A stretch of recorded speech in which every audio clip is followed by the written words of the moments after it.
There we are. We are live. Welcome everybody to our regular, uh, what's it called again? Late and live. We're calling these. Sadly, Pete can't be with us. He has family commitments, so Pete won't be joining us. But I have regular cohort Derek. Hi, Derek. How are you? Yeah, I'm good, thanks. How Good are you? stuff. Yeah, I'm okay. And down below, I mean, literally down below, as far down below as you can get, we have the lovely Mel. Hi, Mel. Hello, how are you? Good. Yeah. For those that don't know you, the down below references, let us know where you are, Mel. Well, I'm from Australia, so I'm from down under, I guess. Yeah. You'll be able to tell from my voice. But yeah, it's very early in the morning here, so if I've got the morning voice and the morning puffy eyes, I'm feeling very half asleep still. Yeah, it's crazy early for Mel, so we all have to thank Mel for getting up ridiculously early to come and join us. It's probably not that early. It's just that I'm not a morning person. Oh, it's early. Neither of us are particularly morning people, are we? So, Yep. yes, thank you for making the effort. Now, as the title says, we're going to talk about buying and selling books, reselling books. And one of us here, can you tell from our backgrounds, is a bookseller. There we go. So I thought it was a perfect subject, obviously, to tackle with Mel, who is full-time reselling books, mostly books, primarily books. Yeah. Yeah. Yeah. So we are going to get into that. I've got a few topics, but if you have questions in the side chat, please put them in. Try and keep them on the subject of buying and selling books if you can, because that's what we're here to talk about. I'll say a quick few hellos, and then we'll crack on. So we have Steve, who's looking forward to this one. I've always had books down as not worth trying to sell. Well, we can touch on our books worth selling, certainly. The Dave is in. Good to see you. Leanne, my favourite Aussie. She's been a very good supporter of my channel, Leanne. Yeah, Leanne's great. Good to see you, Leanne. Soul Seller. Hello, Mel. Always good to see you here. Yeah, it's been a while. I don't know when our last chat was on my channel. Ages ago. Wow. It has been, this year's escaped us, I think. Yeah, absolutely. But you are always welcome. Chris is in. Tam and Bell. So a few more hellos before we start. Hi, Susan. Phil. Yeah, sadly, Peter isn't going to join us. He has family round, so he'll be back next week, hopefully. That's M's Den. RS is in. Right, I'm going to scroll to the end. So hello, everybody. Welcome. Oh, I saw Lainey's name whiz past. So familiar names. Where do we begin? Do you want to give us, there will be people watching this live and people will watch this after who don't follow your channel, which I can recommend you do. Do you want to give an overview of yourself and what you do, Mel, for us? Okay, so my channel name is called Back from Burnout. And yeah, I kind of make videos, kind of like a lot of vlogs, I guess I do, working here in the shed, a little bit like you, Nick. I show my day, what I'm doing, try and add a little bit of entertainment to it, try to motivate others and help others and inspire others. So that's kind of what my channel's about. But yeah, I do primarily sell books. Once upon a time, I was a clothing seller and clothes and shoes and did all the general items like everybody kind of does. And when COVID hit, the books in my store started selling more and more. And so I started increasing how many books I was adding to the store. And it just kind of turned into this full-time book event. And it wasn't like an intentional thing. It just kind of happened. And yeah, I just kind of ran with it. And ever since I've moved into doing books pretty much full time, like there is a few other items, a few DVDs and CDs and stuff in my store, but not very many. But pretty much since I've gone full time into books, like my whole business has really changed. Like this year I have really knuckled down and committed to, the niche. Before, up until the beginning of this year, I was still a little bit hesitant to throw myself completely into the books. But yeah, this year I have. And once I have, it's really changed my business. Like by saying no to everything else, it's actually really changed it. My systems have got a lot faster. I'm working a lot more productively, and it's just I'm a little bit of a scatterbrained personality. So having the one niche to focus on actually helps me, I think. I know, like you've told me before, Nick, if you did one, you'd probably get really bored. But I think for me, because my brain can kind of go off on a million little tangents, streamlining to the one actually makes it a lot easier for me to get all my work done in a day and get all my listings done. So it's helped me. Yeah, there are definitely some advantage of niching down and doing one thing, because I have been there, but as we've discussed in the past, I can't stay that focused. Yeah. So as Mel was saying, Mel is primarily books only.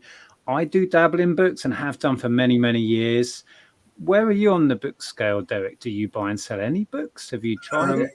I have. I've sold a few. I generally, what I do with books, if I pick them up, it will generally be like from an auction, and I get them with additional stuff. So I might buy a hi-fi or something like that. It will come with a box of books, because that's how auctions go. And I look them up, and I've had a couple of good ones in the past that have sold for about £50. So I've sold those, but yeah, it's like the run-of-the-mill sort of books I don't really deal with, and I generally just charity shop them.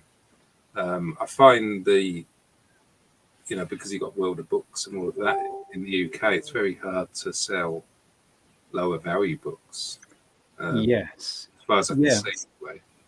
Well, that brings us back to Steve's question, actually. I'm assuming, Steve, you're here in the UK. He says, looking forward to this one. I've always had books down as not worth trying to sell. And I thought that would be an interesting start to this discussion, in that if you've just joined us, Mel is with us, who's in Australia. So it is a very, very different market, particularly when it comes to media and books, for a couple of reasons. And I would agree, Steve, that I wouldn't say the majority of books, maybe I would, but most here in the UK are not worth selling unless you can build up a bundle, which I do quite regularly, because we are competing directly with huge companies that are happy to sell a book for a couple of pounds delivered when we can't even ship it for that price. So we can't compete on a level playing field, and they're all over Amazon, all over eBay. And they get their books for pennies and they sell them for pennies. But what's the situation in Australia then? It's very different from what I understand. Look, it's a little bit different. We don't have media mail like you do, so we don't have that to compete with. They're also only just starting to trial selling secondhand books here on Amazon. It's only like a new thing here for us. And there's only, I think there's not really, I don't think there's that many sellers who are actually doing Amazon. The ones that do have quite large collections, I think they're probably large bulk sellers. But I have spoken to a couple of people who are selling on the Amazon doing the secondhand books, and they're not getting many sales there yet. Like one person I spoke to has 15,000 listings.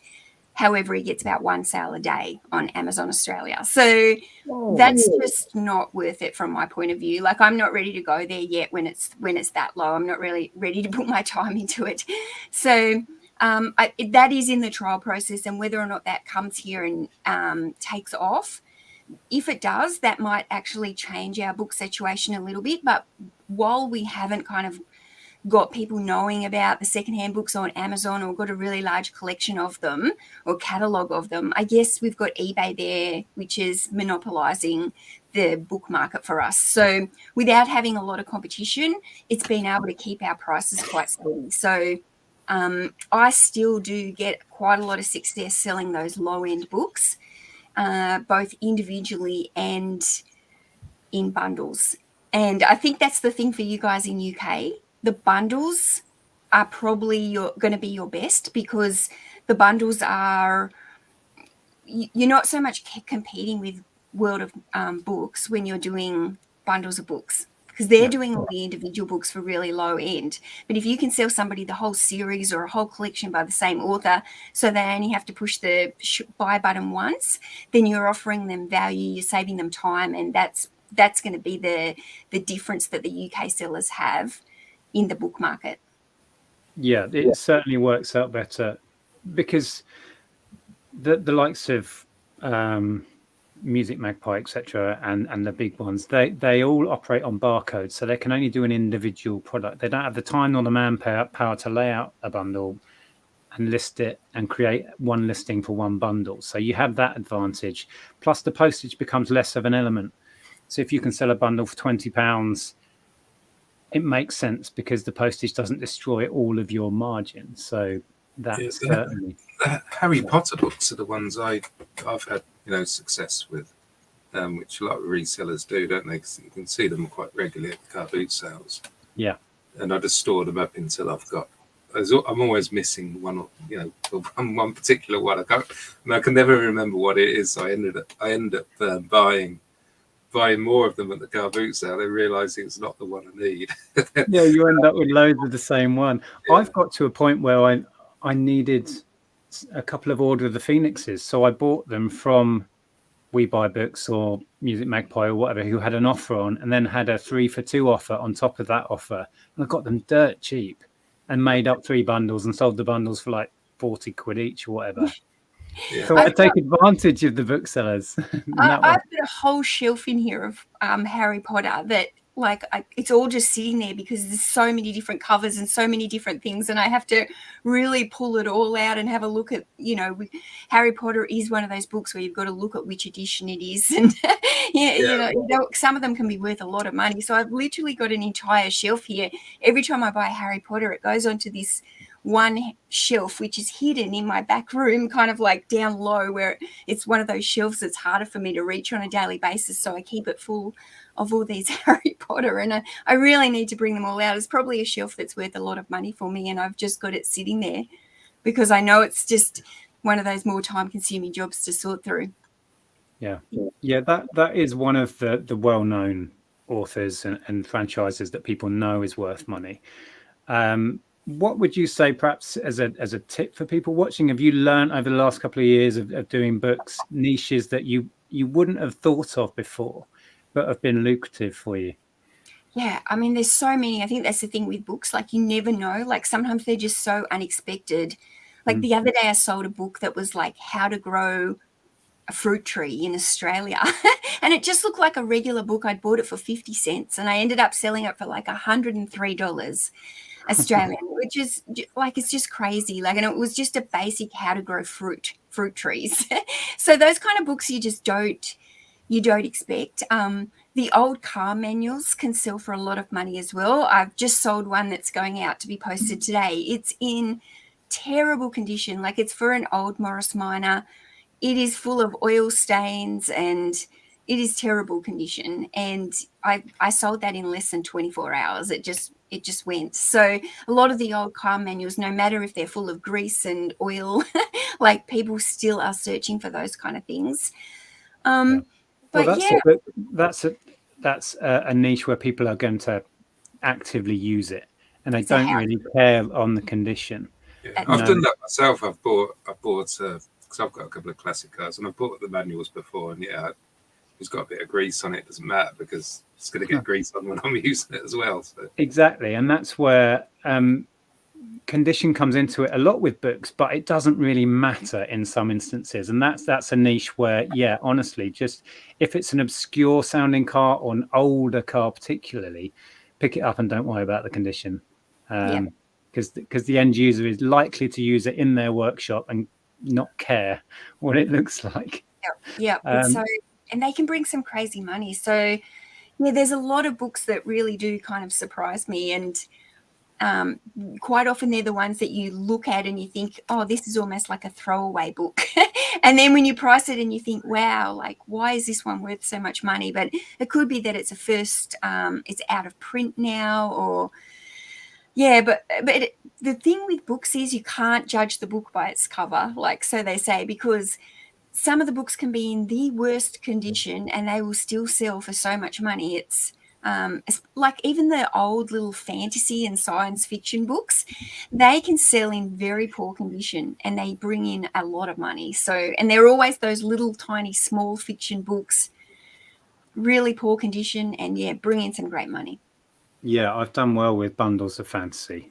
And you do find it surprisingly more often than you think. Somebody has a clear out and they've collected, you know, for decades, these fantasy books, and then all of a sudden they decide that's it, have a clear out, and you can get them so cheap. Yeah. I remember I did a bundle and it sold within a day for £100 for a collection of one particular author. I couldn't tell you who. Doesn't matter. You don't need to know this stuff. Yeah. You just Yeah. list it. But yeah, it really works. I was just going to highlight this quickly.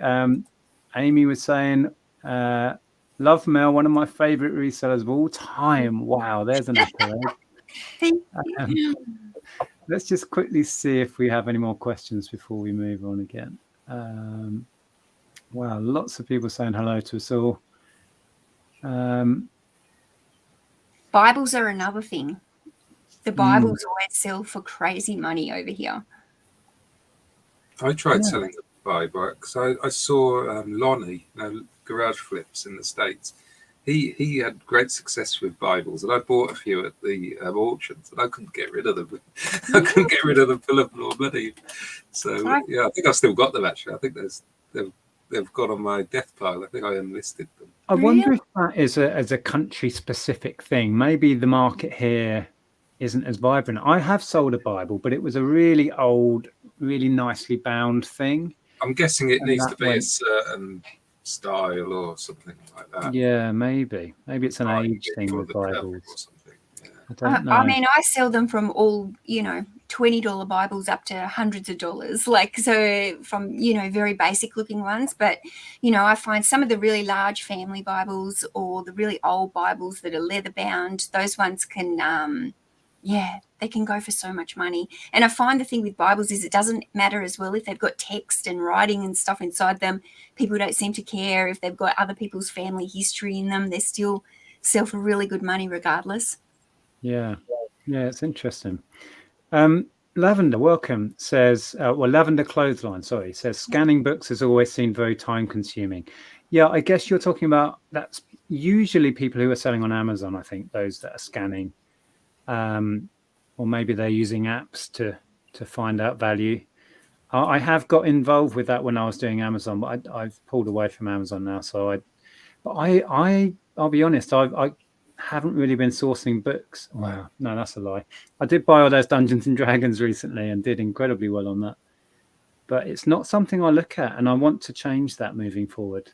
I do have quite a lot of knowledge, but it's not my go-to. If I go in a charity shop and I've got a wall of books, quite often I won't even look at it, which is silly because I know there's money there. I think if you can get a ready-made bundle at a car boot sale or something like that, it's quite good. I mean, I've picked up Famous 5 books as well. This was quite a long time ago now. I used to sell them quite a bit. But you had to get like the whole, I think it's 25 of them or something like that. So, I've done okay on those. Yeah, I sold a collection of Famous 5 recently, and then I had some individual early editions of Famous 5 and Secret 7, and they were selling individually okay. Yeah. It's about trying and building up your knowledge. I would imagine, Mel, when you started, if you look back now, you'll realize how much knowledge you didn't have, right? And you must have learned so much. So much, and still learning so much every single day.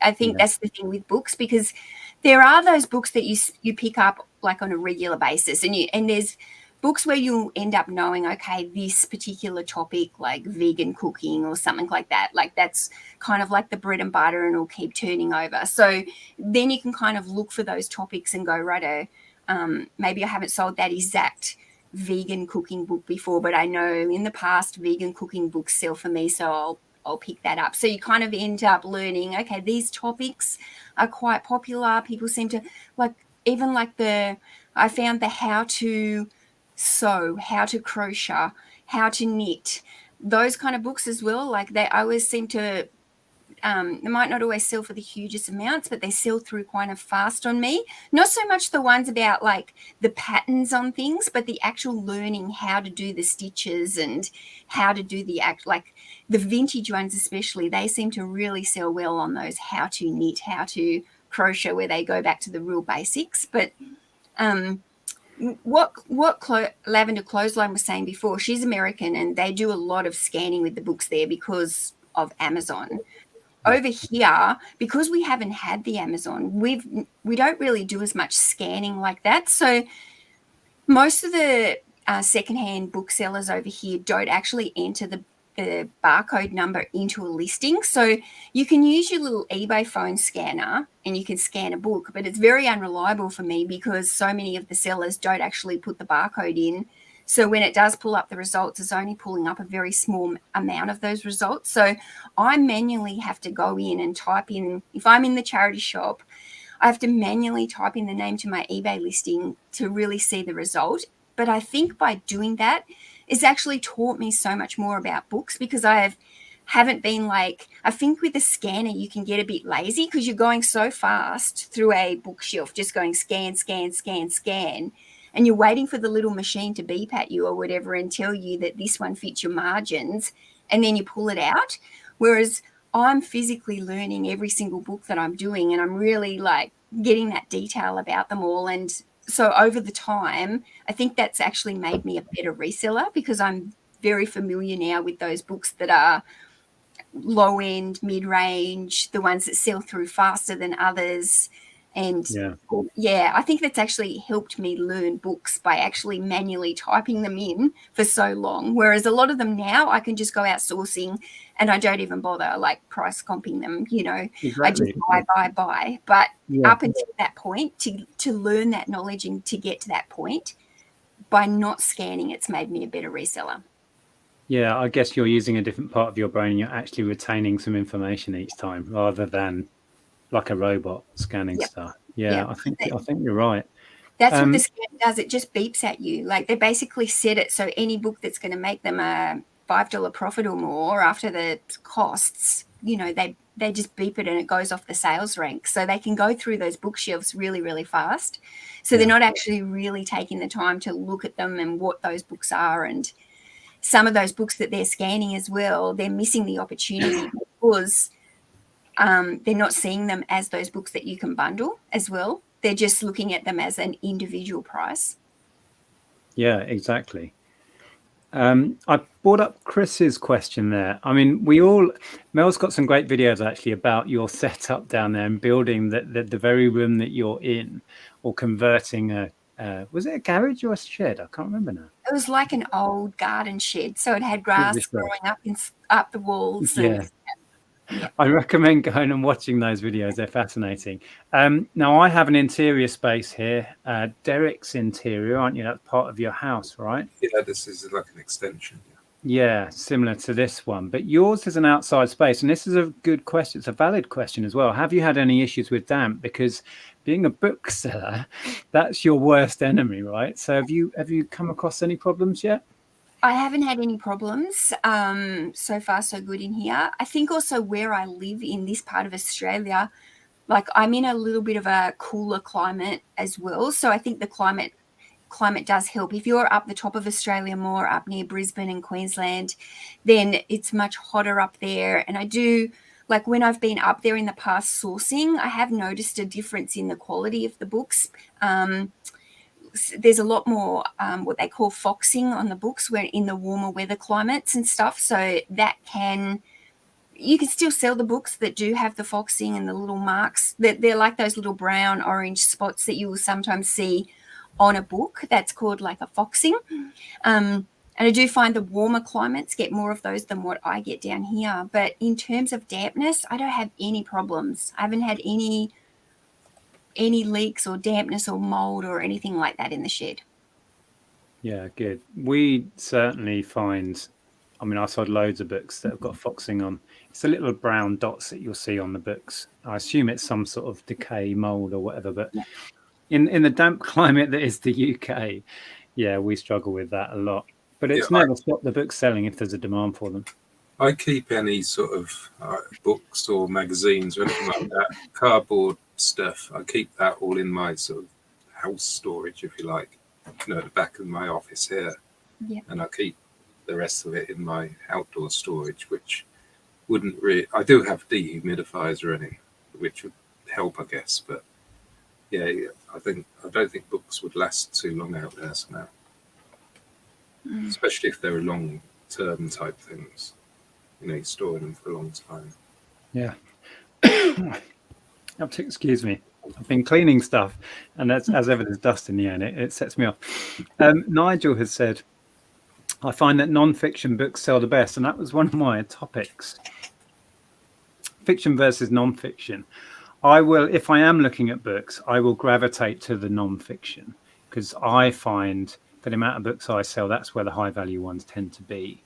Are you the same? I know you do lots of bundles of fiction, so how do you find that question? Is it one or the other, or both?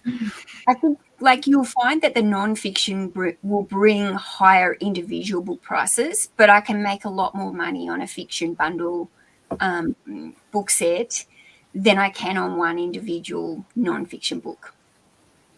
Yeah. Right. So then it comes down to getting the fiction at the right price, right? That's you just right. got to find it cheap enough. Yeah. Yeah. One of the things with books is because there is a lot of competition for it, and you do need to buy your books very cheap.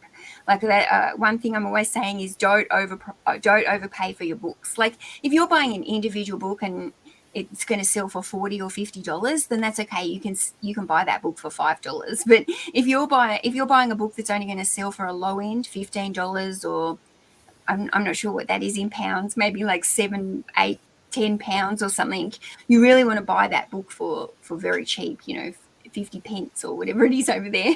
So I mean, I try, and my average cost of books is about $1 per book, and there's only very few books that I will pay over a couple of dollars. Like I will pay up to $2 for some of my books, but in anything over $2, like I'm price comping. I want to make sure that I'm going to get the return for my money on that. But yeah, I like selling both of them. I actually quite like selling the fiction books, and a lot of resellers don't. So I'm wondering if sometimes that gives me a little bit of an advantage as well, because I'm open to selling those low end fiction books, whereas a lot of people aren't. Yeah. More than likely. Leanne's saying, I like selling books in bundles. We have an advantage over big sellers as buyers can see the actual condition. And that is key, actually, because certainly the big sellers in the UK, they'll have a stock image and they'll have like 20 available of some random fiction book. And you don't really know what you're getting. They'll have a generic, very good condition or whatever. But I would rather buy from a seller who has a picture of the front and back of the actual book, right? So that is a huge advantage I think we have over them. Yeah, it's true. Let's see what other. I know I missed a couple of questions, but it jumped. I try and take as many photos as I can for each listing. So, like, if I can take the 12 photos, I will put the 12 photos into a book listing. Some of those individual fiction books, they will still always get like six minimum of like 6 photos per listing, even on a very basic book for me. Yeah, it just the buyer will trust you that bit more if you're prepared to take every angle of the book. It's as simple as that. Yeah, definitely. Toysaurus Toys sold a book yesterday for 115. I'm assuming you're in the UK, pounds. Then picked up last week in the charity shop for £4. That is amazing. That's a great sale. £115. Yeah. Leanne said, meant to add the actual condition with all the photos and not just a generic picture. Exactly what I was saying. Yeah, I think we do have that advantage. Obviously, it takes us more time to list one book at a time, each individual book, but we can add that premium price because, we're taking individual pictures, etc. But it still is very difficult in the UK to sell a generic book. It's the postage, isn't it? I mean, if it doesn't, even if it fits large letter, you're still talking, is it £1.5, to post it. So you need to be getting at least £4 to even make it worth it. The booksellers are selling it for $3.99 delivered. You can't one of the UK sellers recently contacted me, one that I've become friends with, and his name is James, and he contacted me through Instagram. He came across a really large book haul with 4,000 books in it, and he messaged me, and he'd never done books, and he said, would you buy these books? And I was like, okay, let me see them, because UK market is different to Australian. Now, this particular book haul was one that I would have jumped at. It was the exact type of books that I look for. It was a lot of fiction. He did have a lot of hardcover ones, but they were all in really, really good condition. And the thing that I noticed about his haul is because he was buying them off the one person, a lot of them were the same authors. Like it was somebody's personal collection, so they'd liked the same type of authors, they'd liked the same type of genres. So when we looked at that, and I'd said to him, if you can get this book haul for cheap enough, you'll be able to bundle a lot of those books, and I think it will be still worth your while. So he bought his books for 10 pence. Do you call that pence? Mm-hmm. 10 pence. He bought them for 10 pence each, and he's been selling them in bundles and making like some really good money. So he sold them very fast as well. So they were just basic, what I would call low-end fiction books, but because he was able to bundle them up and they were in nice condition, he sold them really fast as in the bundles and the lots. I think you call them lots more than bundles, but he sold them really fast like that. So it was quite eye-opening, I think, seeing his sales for a UK seller and how quickly how he did move a lot of those books. Well, you're competing with way less people with a big job lot of books from the same author. Not many people are doing it. You know, each individual book you could probably find 50 sellers selling, but that's a lot of hassle to buy them all individually. So yeah, it works. It's a proven thing. We've all tried it and it does work. Hisham says, I once bought a kidult book, I don't know what that is, for a quid. Turned out to be a numbered and signed, only 200 copies. Even better, turned out it was a pen name for Stephen Bloody King. Wow. Sold for £200. Wow, there we go. The Stephen King books can sell for great money. Like if you get some of those early editions, and he's another one that those very old, small books can sell for, like, doesn't matter how bad the condition is, they'll sell for really good money. What, paperbacks? Yeah, even like the small fiction, like if they're the really old versions, they'll sell for really good money no matter what the condition is. Yeah, I sold a bundle last week of Agatha Christie. They were all paperbacks, and some of them were in bad condition. The condition ranged from terrible to near mint. But it was from one owner's collection, and they spanned over from the 50s right the way through to the 80s. Yeah. And I could have split out a bunch of them, but for speed, I just took a picture of them all on the floor, listed it, and sold it within 24 hours for £50, and I bought the whole lot for £5. So that really made sense to me. I could have broken it down into either decade bundles or individually for some of the earlier ones, but just couldn't be bothered. Just wanted it out of the house, and took the quick profit on that one. Hi, Chris. He says, some car-related manuals are good. I sold one on rebuilding Kent engines a couple of weeks ago for 100. There we go. Wow. Yep. Definitely those car manuals.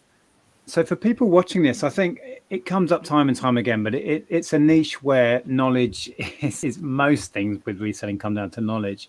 As you can see, some of the stories in the side chat, there are books worth hundreds of pounds that are sitting out there on charity shop shelves for £1 or at boot sales for 50p. But there will also be $1,000 books that are worthless. So you've got to navigate your way through that. And there's no shortcut but to learn, I guess. Yep. I think that's like with any niche, but isn't it? Like the more you do it, the more of an expert you become at that niche, and then it becomes faster. Everything in the beginning is a little bit more of a slow process, and you do have to take that time to learn. But once you learn it, it's amazing. It's like Derek, but with his, Derek does all those old electronics. Like I would have no idea. Like it would be such a learning journey for me to go and learn electronics, whereas Derek could go out to any kind of boot fair or whatever and pick up any of these electronics and know them just by looking at them because he's become an expert in that field. Yeah. I guess so, Dave. A lot of it, certainly with what I do, it's part knowledge, part guess, part taking a punt. When you buy stuff, are you in a similar sort of place when you're buying, or? Oh, definitely. There's still sometimes what did I buy the other week? I saw some magazines and they were on beer brewing, and I'd never seen any magazines like that, and they were really cheap. I can't remember what they cost me, not very much at all, a few dollars. Yeah. And they sold for like $180 or something for this bundle of beer brewing magazines. And I was just like, what? Like, that's crazy. So, and even when I did that, I was researching like beer brewing books and all these different, because there wasn't really any sold comps to go on for these magazines. So I was kind of researching how much the books on the same topic went for. And, you know, I ended up learning a whole lot about this whole genre of books and that I would never have done. But yeah, I think sometimes you do just take a gamble and you can make a little bit of a guess, like, okay, it's a great way to learn. I mean, are you the same, Derek? Would you say you take chances regularly, or you have a little bit of knowledge, enough knowledge to take a punt on things? I always try to buy something at a car boot sale that I haven't bought before. I try to sort of get something, so I'm always taking a punt. It usually pays off, you know. Yeah. As long as you buy it cheap enough, you know. Exactly. Yeah. If you get the stuff cheap enough, you're never going to lose a great deal, but you might learn some information for next time. The main danger for me is getting stuck with something that basically no one wants. Yeah. You know. Yeah. But yeah, it's good to take a punt, I think. I'm lucky here. There's quite a few regular scrap men that come past. So any electronics that are completely knackered, not worth doing, I just put it outside and it's usually gone within a day. So that's good. I did highlight Richard's comment. Sorry, I forgot to read it. Hi everyone, great topic, very interesting. I sold an AMG book. What's AMG? I don't know. For £75, brand new, sealed. I couldn't find it anywhere. I paid a whole £1. There we go. Wow. See, the money is out there. Yeah. I think books is actually one of the most underrated niches out there. I'm going to put that out there. I think there's a lot of people who just rule it out straight away and say books are not worth it. And they've never really investigated it. And then when you start selling the books, people are like, wow, I can't believe I sold this for that and this for that. And they really start like looking more and more into it. And I think, yeah, there is a lot of people that in the very beginning, they just totally rule them out, like as if they're not worth it. There's too much competition. And they don't even I think as a niche to come into, it feels overwhelming because they're everywhere. Yeah. and it does get overwhelming. And I'm guilty of as I said earlier, I'll go in a charity shop, and sometimes not even look. Even though recently I've had some amazing sales on books, I do find the book section quite overwhelming. So I avoid it. So I think that might be part of it. Jane's just commented there. First time checking out the live. Welcome. Listening at work. Watch Mel a lot. Oh, there we go. Love books. Thanks. Someone's been binging your videos. Thank you. Keep binging. Yeah, we talk a lot about YouTube, and it's been wonderful, truly wonderful to see your channel start to head off into the stratosphere and do its thing. It's been so satisfying to watch. You've been a big help with me over the last few years learning my YouTube, so very encouraging to me always. Good. So when you're out searching for books and stuff, do you ever come across other stuff and like completely unrelated to books? And is it very tempting to get them, or is it difficult to sort of pass things that you know have profit? Look, I think up until this year, until I really started. This year I joined the Daily Refinement and the Tech and Sports Patreon group, and they're very big on niching down. So up until that point, I think I was very tempted going to the stores, and I would go to the books, but then I would look around at all the other little bits and pieces and I would grab things. And of course they would come back here and I'd list all the books, and the other things would sit on the shelf never to be listed. And they were the things that would gather up. And it was because I had to keep changing almost my photo setup, or something had to be different to be able to get that item listed. Like it needed a lot more research. It kind of threw me out of my workflow, I guess. So I would leave those and just do the books, and then I'd go and get another haul of books. But this year I'm much better. And I think it's from that group, because it's got me very focused on just staying in my own lane and staying with my niche. But like the other day, I did buy a haul of CDs, which was not normal for me. I don't normally buy CDs, but I'd seen this garage sale advertised. I'd missed the garage sale. but I sent the lady a message asking if she had any leftover books from the garage sale. And she said no, but she had a whole lot of CDs if I wanted them. And so I was like, how much? And she said $50 for the lot. And she had 3 big boxes. So I thought, okay, well, you know, I'm running out of room in the shed a little bit with the books. The CDs don't take up a lot of room. Maybe I'll get this haul and, you know, it can be here as a little bit of an extra. But yeah, it looks like all the CDs are like the metal genre. So they're probably going to, I think it's actually going to be quite a profitable haul for me. But again, like I've got the CDs sitting there now, but I need to clear all these books before I even start sorting these masses of CDs. So they're on the back burner. Everything that I buy that's not a book takes the back seat until the books are all done. It does look incredible behind you. Let the viewers just see, if you move to one side, that massive, look at that in the middle. Oh my God. The ones on the top are the ones that I'm working on. These ones are all listed down here.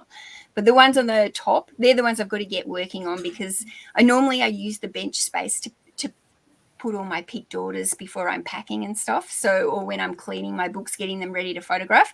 So that's what these are here for now. Basically, the photo station is just to the side here. So I'm sorting these to get them photographed. There's just a lot of them at the moment because I did a couple of big hauls last week. I think it's worth saying you've talked a lot in this stream about niching down, and so you are specializing in books and a bit of media. And I think it's worth saying that putting systems in place, and that's a lot of what your channel's about, explaining your systems and how you adapt those as you go and keep on top of that. Because you are dealing with vast numbers and turning over vast numbers without systems, it would fall apart. I mean, just looking at that behind you makes me feel a bit anxious. It's just like, whoa. It's just so, yeah. And if you are interested in that sort of content, I think your channel, you're very good at explaining how you do things and explaining it in a way that a simpleton like me could understand. So I think that's something you do well. I'm trying to do 40 a day, Nick. Like I do 40 listings every day. So to do 40 listings a day, you have to be very intentional with your time, and you do have to have those systems in place to make that happen. Like you can't just get to the end of the day at 9 o'clock at night and go, oh, I haven't done my listing, because 40 listings, it's not going to happen then. That's how I roll. I can't do that. Like if I was only listing 5 things a day, then I could probably do that. But to get my 40 done every single day, like it's a lot of work to source that many listings, to clean the books, to bundle them up, to photograph them, to store them, to then pick and pack. Like the more you're listing, the more sales you start getting. So the whole process becomes a lot more work. So you have to have it very systemized to make that happen. Yeah, and it's very evident in your videos. It's not an easy option. I wouldn't suggest people think books easy niche. Let's have a go at that. Certainly not on the scale you're doing it anyway. And I think people think books are easier. Like I think people go, oh, but you're listing books, it's so much faster to list them. And it's like, well, not really. It wouldn't take me any more time to list a book than it does the clothing. Do you know what I mean? Once you get used to whatever you're selling, you kind of become an expert at listing that item and you get faster at it. But because I don't use any of these scanning or barcode tools, like every single listing that I do, I'm doing from absolute scratch. So it's kind of the same as doing a piece of clothing or whatever like that. So I think books are just as much work as it's still a grind doing books, even though that it is maybe quicker to photograph a book than it is an item of clothing where you've got to measure it and iron it and all that kind of stuff. Like the books are easier in that factor, but it's still a grind doing books. I'm just going to whiz through the chat. I'm very aware that I've not tackled some of these. I thought it was a struggle to sell books on eBay in the UK. We've kind of covered that, and yes and no. I think it comes down to your knowledge and maybe picking the right sort of books, understanding what your competition is, and perhaps going for the right things and learning that. I didn't know that Brumley Seller was selling horror books as well now. That's interesting. Oh, horror books. They're great. He's opened some sort of library store thing. Oh, wow. I've not been keeping up with his videos, clearly. At his Red Brick place, I think. Awesome. I listed a video on it. Horror is a great genre. Like it sells for really good money if you can get not just crime thriller, but horror. Like it's very, very good. Especially vintage horror, very good. I sold an artist's showcase book for £150. It had no barcode and no completed. I saw that it could only be bought when a display opened at an art gallery, so very limited. Yeah, exactly. So super niche. I think where we can do quite well in the UK is when there's no barcode. It's like an old vintage book, and the booksellers don't sell those at all because they can't process them because there's no barcode. I think the one I said I sold for £50, I don't think that had a barcode. It was a 70s book or something. It was like photographs of something, and that didn't have a barcode at all, so it wasn't on We Buy Books or anything. So yeah, definitely. Secret Carpet, I sell kids books. Beast Quest does well for me, but We Buy Books are killing the market as they sell books for £3 free postage. Yeah, we've covered that. It's a consideration. Beast Quest series, but the Beast Quest. John, hi John. Love selling books, but like many other things, it's a niche. You need knowledge, which you can gain with time. I've had a few home runs, and condition doesn't matter to the right buyer. Yes, definitely. I think the best way to like a good way to learn with books, which you don't often get in another niche, is there's so many times you get books for free.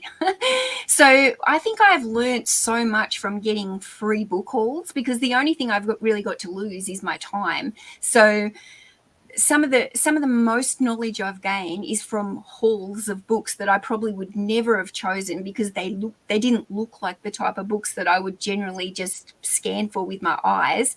And I've learned so much from those books because they've ended up being so highly profitable, and I would never have known it. But because I've got the books for like free or next to nothing, that it's given me that opportunity to learn. So I think that is one good thing about books. You can find them in such an abundance that you can pick them up for free or very cheap, which is a really great way to learn a niche.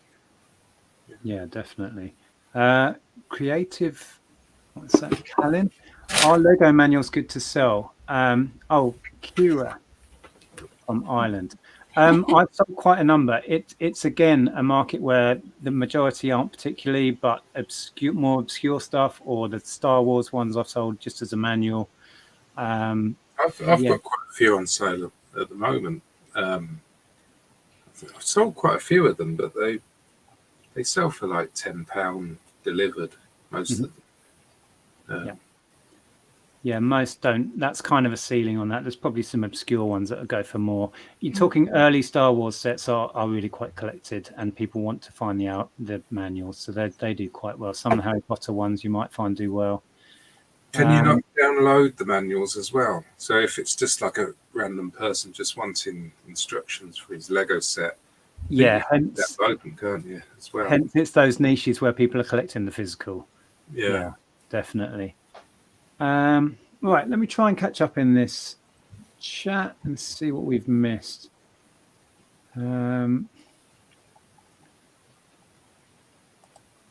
got books from World of Books. Their descriptions are spot on, to be honest. Had several books from there. Good to know. I think products like books are such a broad area. It leaves the opportunity to make a lot if you know your stuff. That's kind of what we've been saying. Yeah, there's no shortcut to knowledge, really.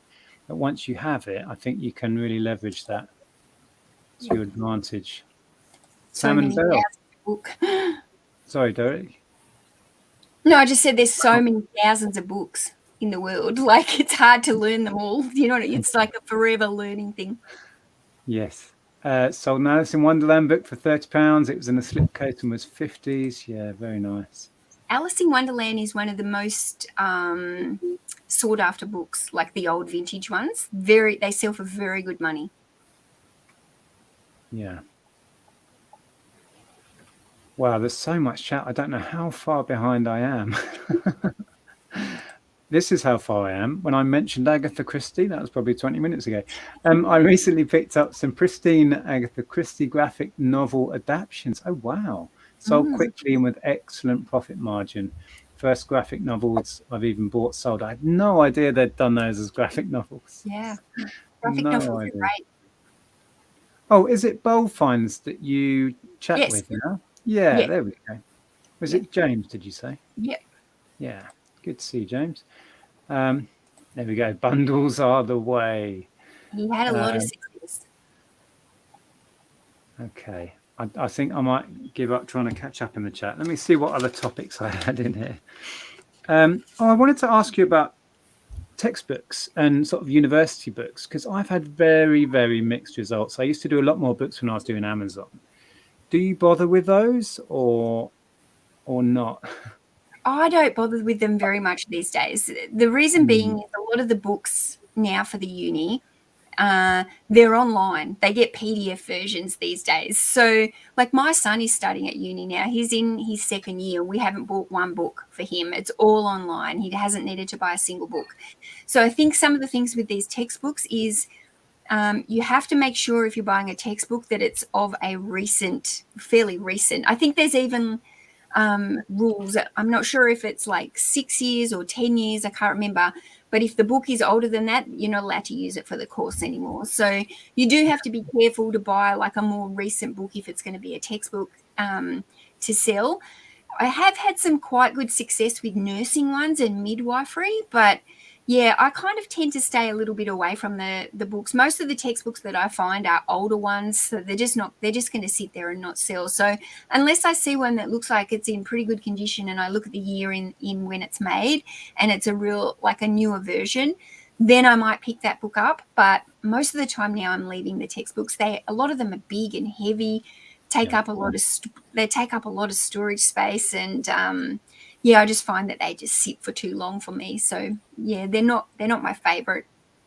Yeah, I had a similar sort of thing with university textbooks. Over the years, I bought a few bundle, and recently I had this bundle of veterinarian vet books. The problem is that a lot of them are superseded by the new version and the new version. So there isn't a market for the old version. There are exceptions, and I've done quite well on a couple of these, but the rest I think will probably end up getting donated. As you said, I think the courses sometimes they say, like, you have to find the book of edition 6, and you can't go any older than that. Yeah, they have you over a barrel. They say you've got to buy this year's version of the book. I remember I had the same problem when I was learning, and you had to have a certain date on them. Yeah. So I would say, be cautious with those sort of textbooks. It's tempting because you look on the back and they're like 50, 60 pounds new or something. And you think, oh, this has got to have some value then. Not necessarily, is what we're saying. Yeah. Hi, Steve. It says, spot on, Mel. A lot of people just want to get rid of books thinking they're worthless, but with a bit of knowledge is key for us. I've had some great sales with books over the last couple of years. Yeah, if you can get them at the right price, it all works out. Once you start scanning the shelves with them, you'll start to notice that you'll see these lots of books in the charity shops and at the boot sales, and you'll notice like books by the same author, the same series, and they're the ones to really keep an eye out for, because no matter what the condition is, you might be really surprised at what that lot will sell for. Susan says, I started watching you, Nick, in the new year. Thank you so much. Watched so many of your videos and now hooked. Through you, I also found Mel. There we go. Thoroughly entertaining. Good stuff. Okay. Just going to scroll for a second, see if we've got any more questions we might tackle. We're rapidly approaching the hour, believe it or not. You stayed awake, Mel. You've done well. James is saying Mel is the best. She has been such a big help to me. Give her a sub if you don't already. Puts out amazing content. Yeah. Lovely.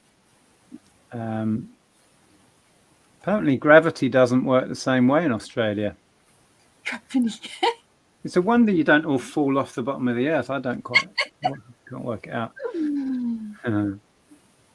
Toysaur says, love buying CDs too. I buy the crap no one else wants. Must have, what's that, 10,000 plus DVDs in the unit though. Wow. Yeah, I've been there. When we had our high street store, units wise, we probably had 50,000 minimum in the store, and then a basement full. It was It is insane.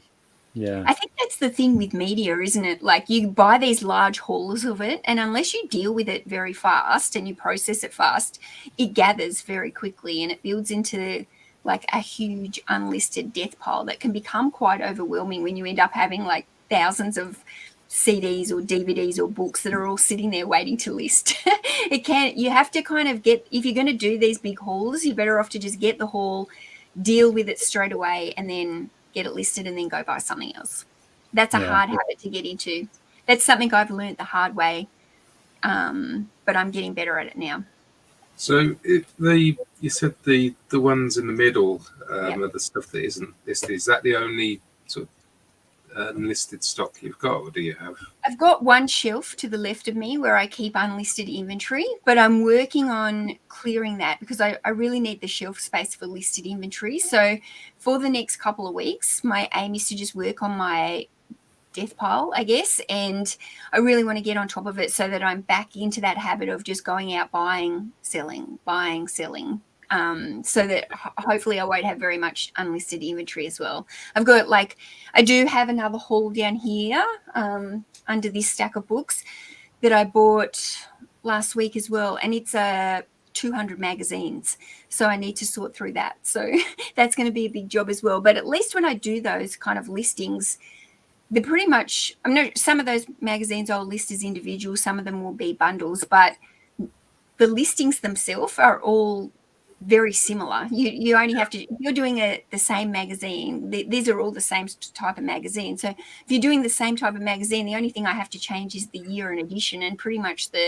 put a new photo in, and the listing is very the same. So once you get into doing the actual listing of these kind of big hauls like that, they don't take too much time, but it's processing them in the first part, getting them sorted, getting them by year group, age, month of the magazine, photographing, that kind of stuff. Yeah, I've got a little haul of magazines I need to list soon, and there's some really good value in it. And I sold a poster out of it for £50 on its own last week, actually, to a viewer. But yeah, don't discount magazines. Stuff like early computer magazines, really collected, and certain music ones as well. I thought we'd touch on this question. We'll start thinking about wrapping up shortly, but Cliff is in and says, question, Mel, where would you recommend to find information on books like how to tell if they're first edition, etc.? That's a really can be complicated little area, isn't it? Have you found a good source of information, or maybe a channel that helps with that sort of stuff? I need to actually make a video on it. I think it is a question that people get really quite stumped on, and some of the books are harder to be able to work out if they're first editions or not. But obviously you have to look in the printing page where it gives you the printing information. Some of them will say they're first edition. Some of them might say they're first printing. First printing and first edition can be different as well, because sometimes it can be the first printing with a different publisher.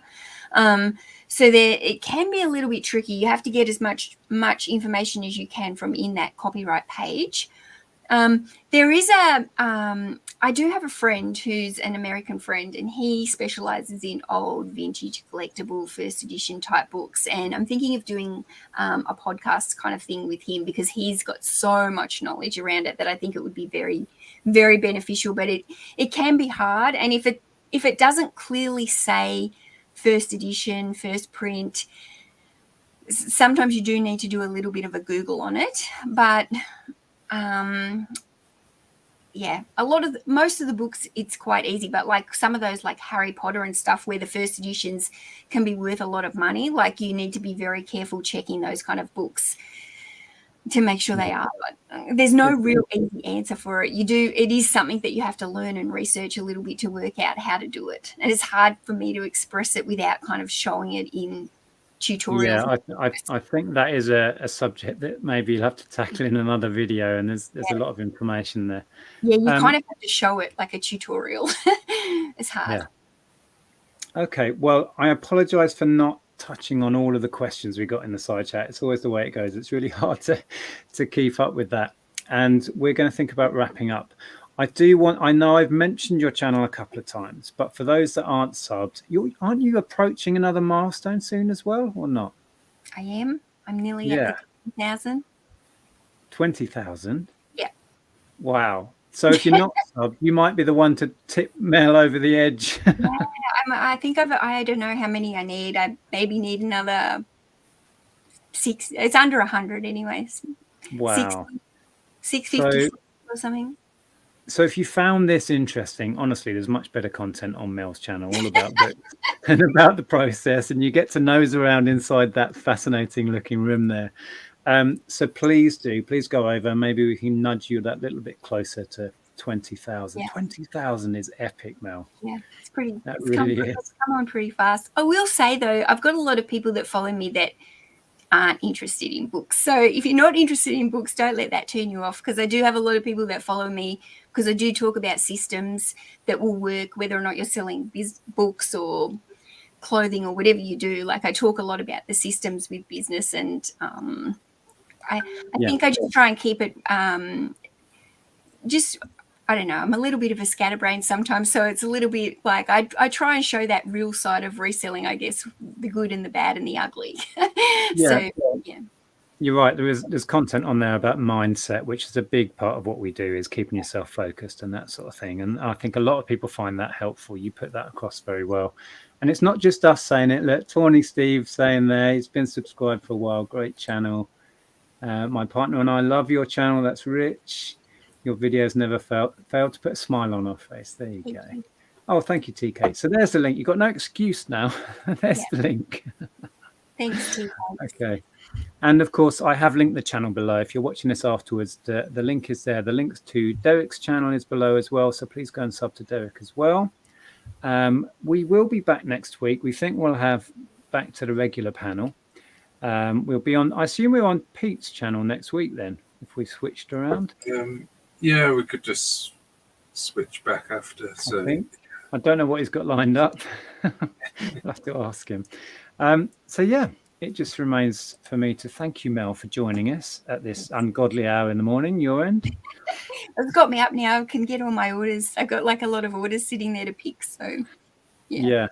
Have you got a video due to come out, or are you working on one? No, this week's a little bit hard. I've had a few other things going on this week, and I'm not sure if I'm going to get a second video out this week, but otherwise Wednesdays Tuesday nights for you guys, Wednesdays for Australian. I always try and have my video come out Wednesday, but yeah, I'm trying to get back to a regular video routine. I was in a really good routine at the beginning of the year, doing 3 videos a week.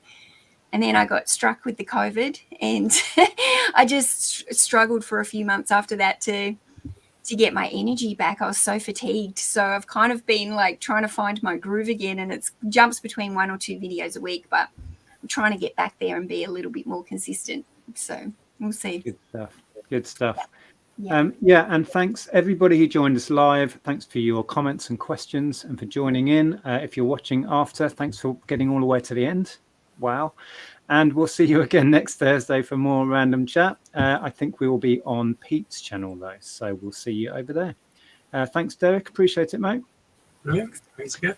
And thanks again, Mel. Bye, everybody. Thanks, bye. Bye. Bye.